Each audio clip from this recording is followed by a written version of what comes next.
Hello again everybody and welcome to part 2 of a preview of the Museum Relic campaign. Now this is a DLC campaign that's due out very soon for the F-86 and the MiG-15, and the developer was kind enough to share 2 missions with me, one in each aircraft, to allow me to provide a sense of what a typical mission in this campaign will be like. I'll have a link to part 1 that features the F-86 mission in the video description, and this time I'm going to fly through the mission in the MiG-15. And like with part 1, this is going to be a very summarized version of the mission, so see the link in the video description if you want to see the entire thing flown from beginning to end. Now, just as with the F-86 mission, we're provided with some background on exactly how this aircraft came to be flying in this relatively modern setting, and then the briefing package itself gets us caught up on the story to date, and this is set somewhere in the middle of the campaign. I'm not sure exactly where or what the context is for a lot of this, but you can see that there has been a lot of thought put into the story. Now we get into the meat of the briefing, and we have an area overview map showing us where we're headed and generally what we're up against. We have a helicopter that was shot down just inland from Poti on the Black Sea coast, and we're going to be providing escort to some rescue helicopters that are heading in there to extract the crew.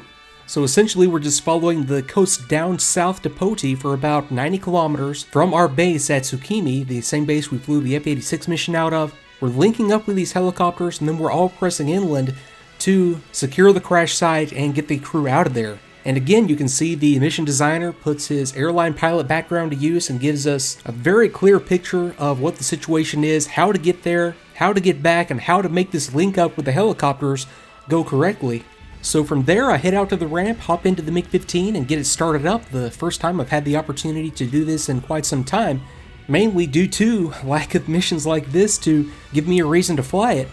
So startup, taxi, and takeoff go well. I get airborne, start to head southeast down the coast, and start to receive radio calls from these helicopters I'm escorting, telling me where they are and how I can find them.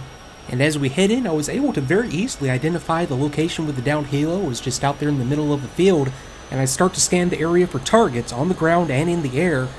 The rescue helicopter group, consisting of an Mi-8 and then armed escorts, turn in and start to take out targets, and as I start to pick up on these locations, I start to take them out myself. So let's go ahead and pick up the commentary in real time up here in the target area. Alright guys, got our down helicopter in sight, just like we talked about earlier. Light up those tree lines. Code 1, we stay top of our bow and await taxi. See anything we're not shooting, you feel free to take it. Okay, that sounds great. Okay, so these guys are going to go in and start to hit targets. I just need to look for targets myself. Now let me come around here so I can get a better vantage point. And I'm just going to primarily, okay, 2's in. This is primarily going to be looking for stuff coming down the roads, obvious lines of approach. Okay, 4 is calling out targets in sight. Okay, there's the helo.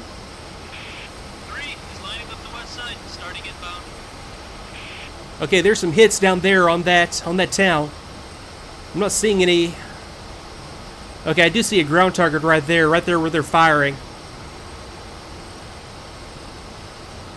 Okay, nothing else really standing out in the area. I'm going to continue top cover up here. And just sort of scan this tree line. And then the road looking up.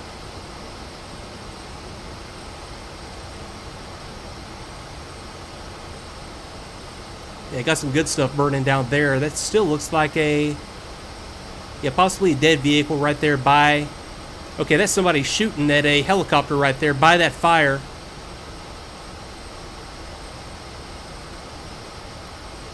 Let me see, I'm thinking about rolling in on this guy right now. Okay, yeah, he is taking fire. Let me go in and roll in on that location. And boy, how did I get so high in the air? Okay, let me go and kick out my speed brakes and dive on this location. I'll just put some 23mm in there.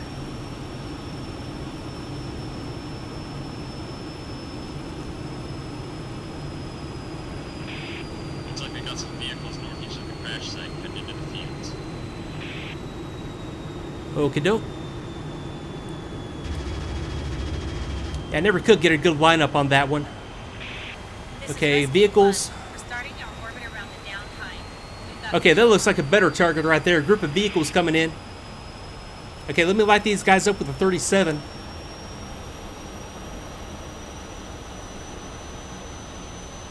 And these 50s early jets, they're such notoriously unstable gun platforms.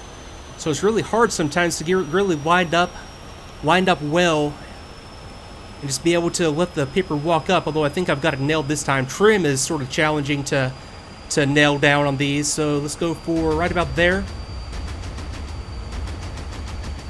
Okay, throttle up, off lift.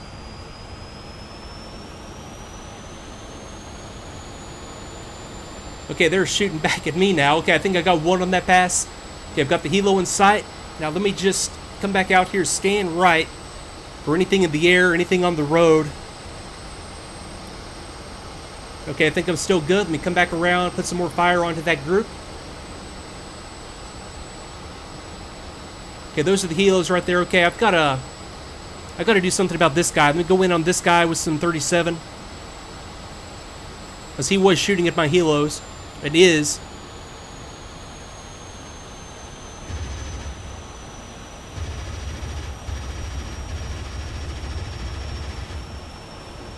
Okay, now let me come back around to this other group.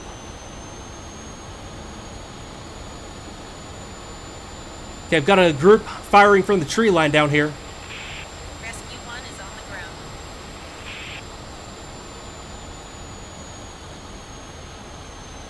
Okay, helo right there. Just need to deconflict a little bit better with these guys, I guess. Okay, I might have led those guys a little bit too much. Let me just sort of jink it around. Okay, got one. Let me just sort of jink it around so I'm not being predictable for these guys if they want to fire back. Okay, fire coming from this tree line. Right there. Okay, I'll note that one for a little bit later. Let me jink a little bit. I'll note that one for a little bit later. Target right there by the building. Another target firing at me. I think the main threat... Relic 1, looks like we've got an infantry rush to the crash site. They are northeast 1,100 meters and parallel with the power lines. Okay, northeast 1,100 meters, power lines. That's going to be right up here where I'm looking. Two vehicles, one just taken out. Okay, I'm not seeing infantry. Okay, I've got the infantry right there just by the vehicles. This is... oh boy, this is going to be interesting. Okay, and I've still got this little guy down here. I want to get this guy, although he's not an immediate danger to anybody. Well, now he is. He's firing. Let me try this one more time. Just a quick burst, 23. Okay, I'm out. That was actually not a bad lineup that time, but I'm out of 23 millimeter. I need to prioritize the target that was called in, the infantry rushing the target site.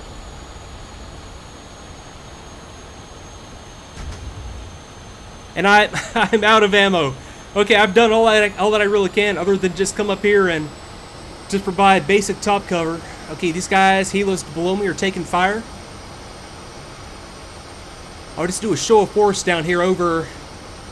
additional show of force down here over this other vehicle. Same thing on the other way back. I've got... Okay, they might actually be airborne. They might have actually made the pickup already. Okay, no, I take that back. I've got both helos. Okay, sounds good. On board. Okay, let me come around aggressively and make a show of force on this infantry. And that other group firing from the tree line right there, and I'll come off the left on this pass.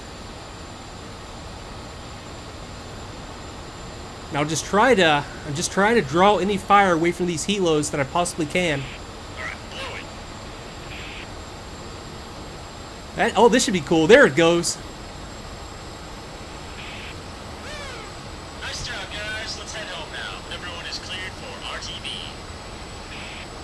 So at that point, I'm out of ammo, but I stick around in the area just watching these helicopters go in, since they are most definitely not out of ammo, and do some more work against these ground targets.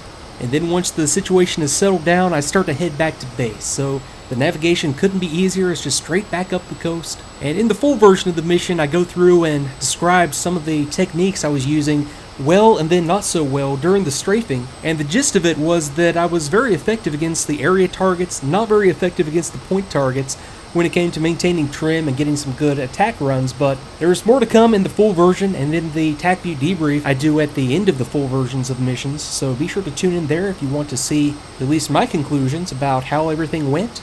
I then get the aircraft configured with gear and flaps down and make the approach, make the landing, and then taxi back to the parking location to go through the shutdown. So as you can see, as with the F-86 mission, there was pretty much always something going on.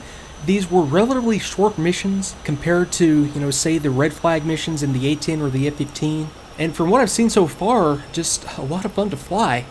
Now there is the very old aircraft flying with modern systems aspect to this campaign, and that might throw some people off. The background information linked in the video description on this campaign has an explanation of the backstory and how this situation came to be, whether you think it's plausible or not. And in a mission like this, where it's just a fighter escorting some helicopters, well, I think it's been worked around very, very well, and it's, I think, a very, very creative use of the assets that we have available. There just aren't enough 1950s, 1960s assets in DCS to do anything other than just F-86 versus MiG-15, and maybe just some fringe aircraft that had some overlap. MiG-21 comes to mind, and just fill the world out and not make it feel limited in scope, and I think that's what they've done very creatively here. And at this point, you've seen everything that I have when it comes to how this is set up, so feel free to draw your own conclusions about any aspect of anything that I've shown here. So folks, I'm going to wrap this one up here. Be on the lookout for the full version of this mission coming very soon, and be sure to see links in the video description to more info on the campaign, part 1 of the preview, and then the full F-86 mission. So I hope you enjoyed it. Thanks again for watching, and I'll see you next time.